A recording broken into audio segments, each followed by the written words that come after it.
It looks like Roland wants in on the action. I'm so excited about this. I'm so hyped. Specifically, Roland is now announcing, or teasing, should I say, what appears to be this same device that was featured in Sweetwater magazine. So Sweetwater, which those of you who buy hardware are probably familiar with the website, they release a lot of hardware. They're one of the best websites out to order hardware. They put out a catalog, and in this catalog allegedly was an advertisement for the Roland TR-1000. And this is a follow-up to the predecessor, which I have, Roland TR-800. And as you guys know, I am a fanatic of the TR series. I love the TR-8 and I have the TR-800. I have been in love with this ever since it came out and still use it to this day every time I create music. That being said, I'm especially excited about this because it appears to be a follow-up to that. And I believe it's true. I mean, Sweetwater magazine put this out, apparently. Don't hold me to it and come back and fry me if it's not a legitimate release. But I believe it's a real thing because I went to the Roland YouTube page, and on their YouTube page, I think Roland Global put a preview of this device. Now, it's not clearly shown in the video, but it appears to be the silhouette of this device, and they flash it for a second, and it kind of looks just like this device that the person is using. And it says similar to this blurb here that was written in Sweetwater. And Sweetwater, I'm not going to read this word for word, but it basically in a summary says that it's going to feature the Roland TR-808 and TR-909 drum sounds, hybrid analog and digital effects. It has FM, PCM, and VA possibilities, 8X and 9X models, over 2,500 onboard sounds. And I think it has a sampler for the first time, not loading samples, but a legit sampler.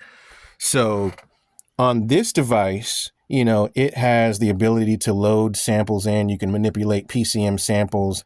It's got synth capability because it also has ACB, analog circuit behavior technology, where you actually have presets of sounds that you can tune and decay and manipulate the sounds of, just like a synthesizer. It doesn't have a proper keyboard, but you can also automate the pitch and different variables of parameters that control those presets to kind of make tone sounds as well as percussive sounds. Specifically, its strength is in bass lines and pitch automated percussive sounds.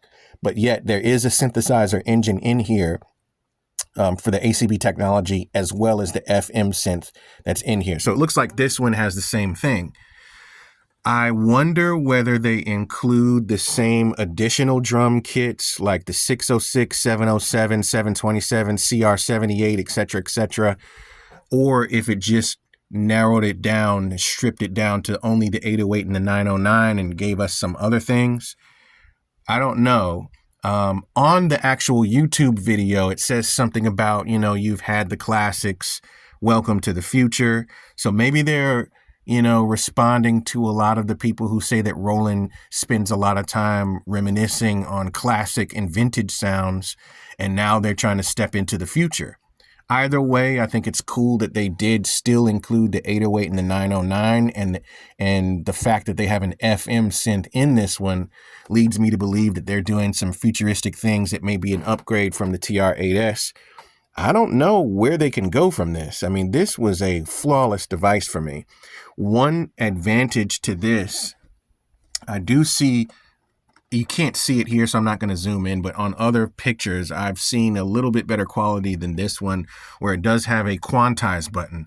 If there's a quantize button, you can only rationalize that there has to be unquantized recording. That was something that you couldn't do on this one.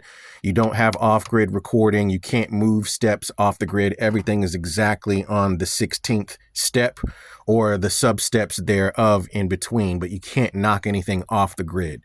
So even if it's the same thing and it just adds unquantized recording as well as the analog filter or analog master effects to it, I would get it. I also see that it has 2 sets of knobs. On this TR-8S, there's 1 set of 3 knobs per fader. It looks like on the first 4 faders here, you've got 2 sets.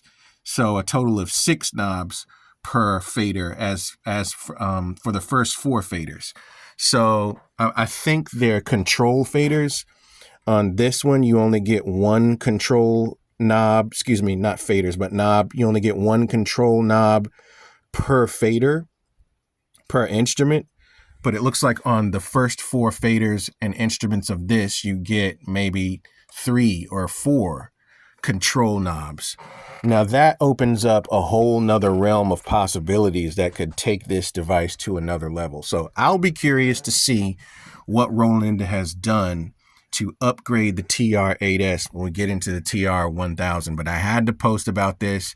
It is my favorite drum machine of all time, this TR-8S. So I cannot wait. And I know that it's probably legit because Roland has been teasing something that looks awfully like this. So I think we're in luck, guys. Let's stay tuned. Let me know in the comments if you have any more input other than this Sweetwater article or the Roland post on YouTube that's out. I encourage you all to go to Roland Global on YouTube and watch that.